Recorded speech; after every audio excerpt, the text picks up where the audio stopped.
A lo largo del siglo XVIII, Europa vivió una importante etapa de renovación que la condujo a abandonar las viejas creencias en favor de una intensa búsqueda de ideas y conocimientos. Este periodo histórico, conocido como la Ilustración, se caracterizó porque gran parte de los hombres de este tiempo confiaron totalmente en la razón como fundamento para generar nuevas explicaciones y saberes sobre el mundo que les rodeaba. Mediante el empleo del razonamiento, pretendían dejar atrás las creencias religiosas tradicionales a las que concebían como la herencia de una etapa de oscuridad e ignorancia marcada por la superstición.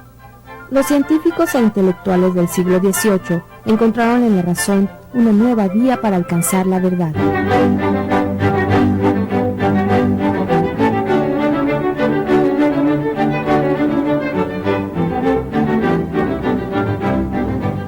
Siglo XVIII, siglo de las luces, de la Ilustración. La luz es el símil, el motivo que cubre este periodo histórico, precisamente porque los científicos y pensadores de aquella época pretendían iluminar con la luz de la razón todas las esferas de la vida del hombre. El conocimiento buscaba entonces sustentarse con argumentos, haciendo a un lado las creencias tradicionales y las leyendas. Los científicos y pensadores ilustrados confiaron de manera absoluta en el poder de la razón y en la idea de que era posible para el hombre trazar un camino donde el progreso ilimitado fuera una constante. Razón y progreso se erigieron en valores fundamentales, valores que marcaron toda una época en el desarrollo de las ciencias y las humanidades en el continente europeo.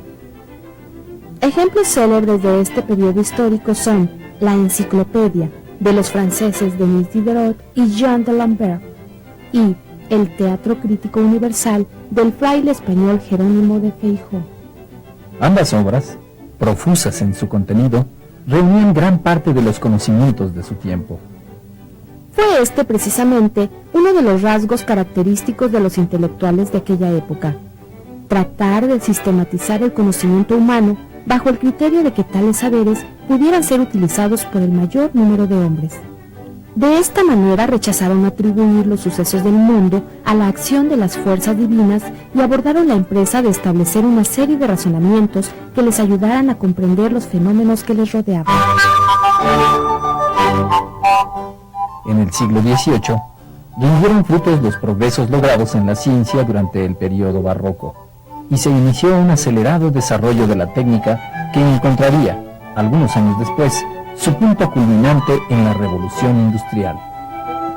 La influencia de la Ilustración se extendió a todas las ramas de la vida humana, desde la filosofía y las ciencias hasta la política. Asimismo, se propagó prácticamente por todo el continente europeo, pero tuvo especial resonancia en Francia e Inglaterra, donde animaron este movimiento intelectuales tan importantes como Juan Jacobo Rousseau y David Hume. Las luces de la razón no brillaron de igual forma en todas las naciones. En algunos casos, sus destellos enfrentaron densas sombras provenientes del pasado.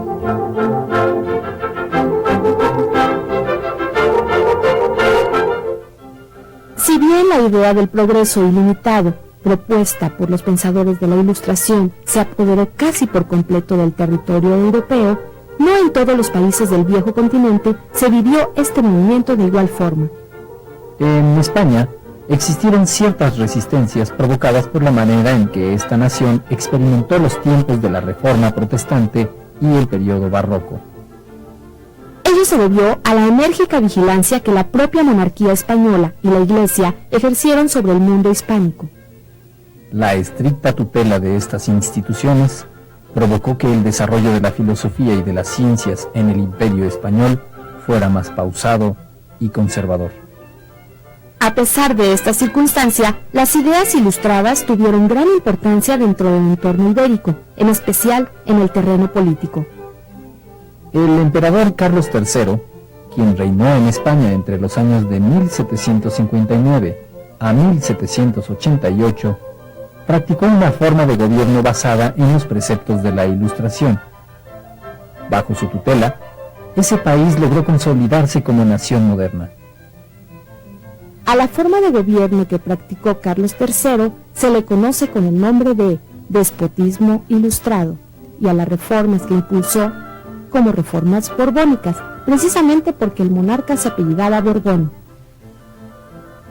El despotismo ilustrado se caracterizó por ser el gobierno absoluto de un monarca que buscaba mejorar las condiciones de su país. Para conseguirlo, tomaba como guía los conocimientos científicos y filosóficos de la Ilustración. Uno de los problemas del despotismo ilustrado fue su afán de imponer a sus súbditos un solo criterio y una ley ciega que muchas veces se olvidaba de la realidad. En el caso específico de España, Carlos III se valió de esta forma de gobierno para reducir el poder de la Iglesia y reforzar el del rey. Su estrategia fue particularmente significativa si se considera el poder que la Iglesia Católica ejerció sobre este país en los tiempos de la Reforma. El régimen de Carlos III promovió importantes reformas económicas, sociales y políticas que condujeron a España a un periodo de auge. Estos cambios recibieron el nombre de reformas borbónicas, por ser ese su apellido. El pensamiento ilustrado cruzó la amplia frontera del Atlántico y arribó a América, donde ejerció una notable influencia.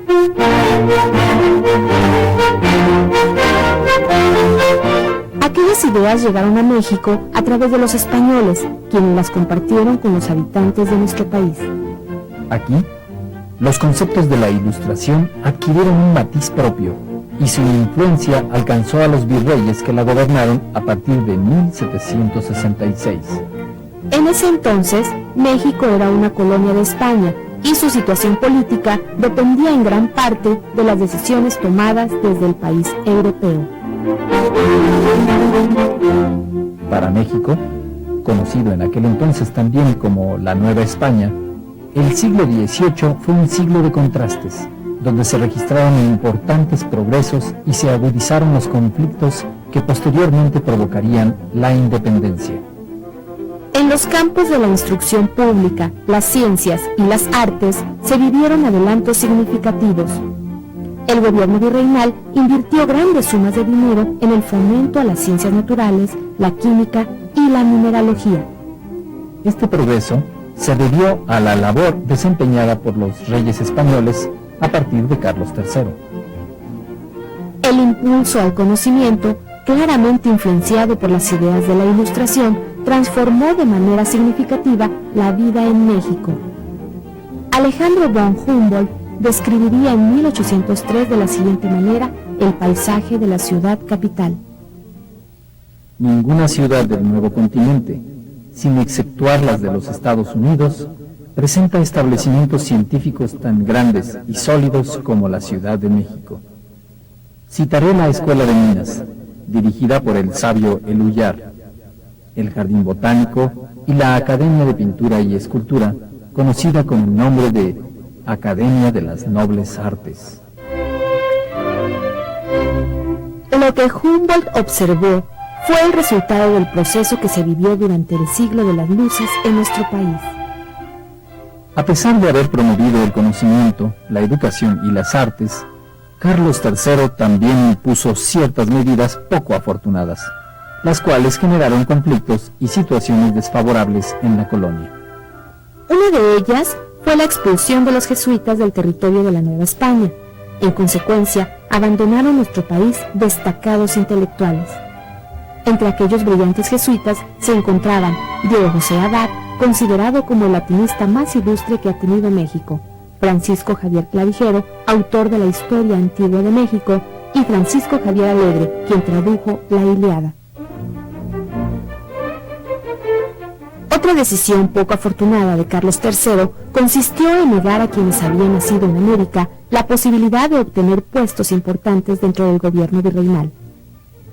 Esta determinación privó a la población originaria de la Nueva España de la oportunidad de adquirir una experiencia que bien pudo haberse aplicado en beneficio tanto de la colonia como del Imperio Ibérico. Ambas disposiciones reflejan uno de los errores cometidos por el régimen del despotismo ilustrado. En su afán de ceñirse a las ideas de la Ilustración, esta forma de gobierno olvidó en ocasiones la realidad, sobre todo cuando la realidad no coincidía con las ideas de los gobernantes. Los problemas políticos se extendieron también al terreno económico. Los recursos extraídos de México fueron desperdiciados por España, que se limitó a actuar como puente de paso para las materias primas y el oro que recibía de nuestro país, y cuyo destino final eran otras naciones de Europa, como Francia, Inglaterra, Holanda o Austria. En lugar de impulsar el desarrollo de la industria y el comercio, España simplemente explotaba los recursos naturales provenientes del Nuevo Mundo.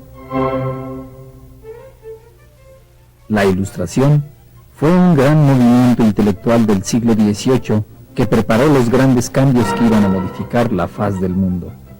Representó la puerta de entrada a una nueva época donde la razón y el progreso se consolidaron como piezas fundamentales de la sociedad. Lo paradójico es que aquellas ideas sirvieron para dos fines encontrados: el encumbramiento de un régimen como el despotismo ilustrado y el impulso a la eterna búsqueda de la libertad por parte de los hombres, impulso que encontró frutos en sucesos tan relevantes como la Revolución Francesa, la independencia de los Estados Unidos y la independencia de México. El caso de nuestro país fue ejemplar. Las ideas rebasaron los límites a los cuales quiso someterlas Carlos III con el despotismo ilustrado. Las obras de los filósofos franceses hallaron en México ardientes admiradores. Su influencia fue el punto de partida para algunos de los hombres que años después lucharían por la independencia de la Nueva España.